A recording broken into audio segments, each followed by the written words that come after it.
है, बचाओ बचाओ। गए तो देखे तो मछली की आवाज़ है। बोले क्या चाहिए? लेकिन इसमें हम घूम नहीं पा रहे हैं, थोड़ी बड़ी जगह चाहिए। मछली को निकाले और एक बड़ा सा तालाब सा बनाए हुए थे, उसमें छोड़ दिए। सुबह उठे तो देखे और मछली बड़ी हो गई है, चिल्ला रही है बचाओ बचाओ। क्या हुआ? इसमें मेरा दम जो है ना घोट रहा है, इससे बड़ी जगह चाहिए। पृथु महाराज बहुत घबराए, ये तो इतनी जल्दी जल्दी बढ़ रही है, क्या है कारण समझ में नहीं आ रहा है कुछ। पृथु जी ने वहां से भी निकाला और एक सरोवर में डाला। अगले दिन मार्ग से जा रहे हैं, फिर आवाज आ रही है बचाओ बचाओ। कह देखे कि मछली तो बड़ी हो गई। फिर मछली को ले जाकर के समुद्र में छोड़ दिया और सप्तऋषि आदि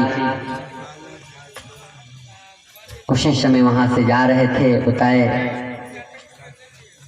प्रलय काल की संभावना है, आप मत्स्य की रक्षा किए हैं, इसी मछली की जरिए भगवान का जन्म होगा और यही मत्स्य रूप में पृथ्वी मानववासियों को, मनुष्यों की रक्षा करेंगे। उसी समय भगवान बोल पड़े पृथु मैं ही मत्स्य हूँ, मैं ही हरि हूँ, मैं मनुष्यों के कल्याण के लिए तुम्हारे जैसे प्रतापी राजा के यहाँ आई ताकि हमारा रक्षण हो सके। यदि मैं सरोवर में रहते तो मुझे मछुआरा पकड़ते और काट करके बेच देते। इसलिए परमात्मा किसके यहाँ जन्म लेते हैं? तो तपस्वियों के यहाँ, महात्माओं के यहाँ। महाराज पृथु के यहाँ परमात्मा गए, वहाँ से समुद्र में पुनः आए, प्रलय कार्य में मनुष्यों की रक्षा की। इस तरह से भगवान मत्स्य का प्रादुर्भाव हुआ। प्रेम से मत्स्य भगवान की जय। इसी वंशज में महाराज क्रुदुम हुए। क्रुदुम आदि सभी ऋषि बहुत ही भगवान के हरि चर्चा में लगे रहते। सुखदेव जी पूछते हैं भगवान समुद्र मंथन की वर्णन करें। आदित्य रूप में क्या है, समुद्र में मंथन कैसे हुई और रत्नों का ज्ञान कैसे हुआ, उसमें रत्न क्या क्या निकले, इसका वर्णन करें। राजा परीक्षित के पूछे जाने पर सुखदेव जी कहते हैं परीक्षित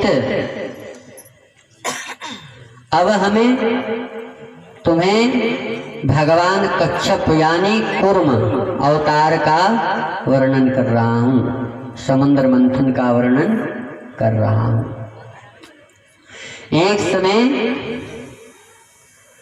दैत्य राज्य बलि जो तीनों लोकों के विजयी थे, उनके यहाँ इंद्र आए। इंद्र ने प्रस्ताव रखा, संधि रखा कि समुद्र मंथन करने से अमृत प्राप्त होगी, उस अमृत से हम सब अमर हो जाएंगे।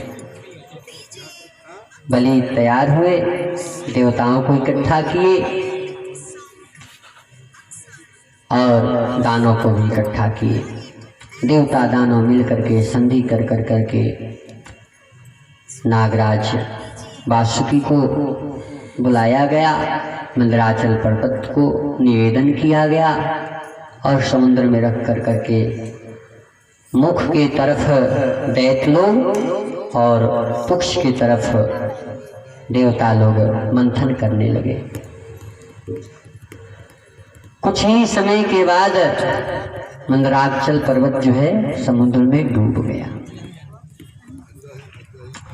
सभी लोग निराश हो गए। भगवान ने विष्णु के शरण में गए, निवेदन किए।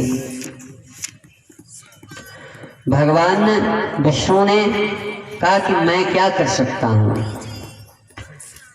आप लोग की अमरता की जरूरत है,